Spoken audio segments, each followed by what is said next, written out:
अरे बाबांनो, मी 5-6 वर्षापूर्वीपासून बोंबलो राहिलोय का बा आपल्या लेकरा बाळाला मराठी शिकवा, तुम्ही मराठी बोलत जा.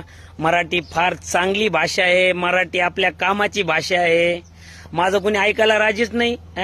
मी का दुसऱ्याला सांगत होतो का मुसलमानाला सांगत होतो ना का बा सगळे मराठी बोला आणि मराठी आपल्या लेकरा बाळाला शिकवा. इम्तियाज जलील साहेबांनी तर आज का उद्या स्टेटमेंट दिलंय. मला 5-6 वर्षापासून मी बोंबलो राहिलो ना, कोणी मराठी बोलत आहे का? कोणी मराठी आपल्या लेकरा बाळाला शिकू राहिलो का? किती चांगली भाषा आहे.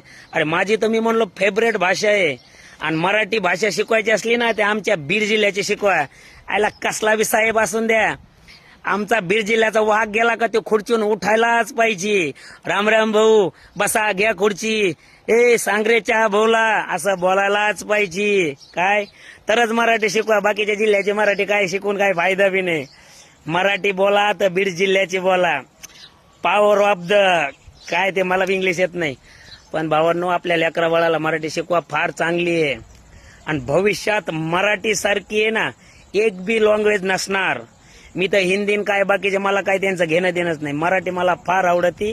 पण इथून पुढे आहे ना आपल्या लेकरा बाळाला मराठी शिकवा. आणि आपल्या महाराष्ट्रामध्ये तर मराठी बोलायलाच पाहिजे, कोणी पण असो.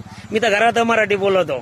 माझ्या बायकोला येत नाही थोडी थोडी, पण आता शिकितो मी. माझ्या मुलांना मी सरांना त्यांना सांगितलं, माझ्या मुलींना त्यांना सगळ्याला मराठी भाषा शिकवायची. जाऊन बघा शाळेमध्ये, विचारा खोटं वाटत असलं तर. बाई एकच सांगणं आहे का मराठी शिका. आणि मला तुम्ही फेमस करीना. मी किती 8 वर्ष झाले बोंबलो राहिलो. माझं एक बी असं हेडलाईन मध्ये तुम्ही नाव द्याय ना, यायला ह्यो आपला भाऊ मराठी बोला बोला म्हणतोय, पण काय आहे समाचार मध्ये याय ना, टीव्ही मध्ये याय ना, कोणी लाईक करीना, कोणी व्हायरल करीना.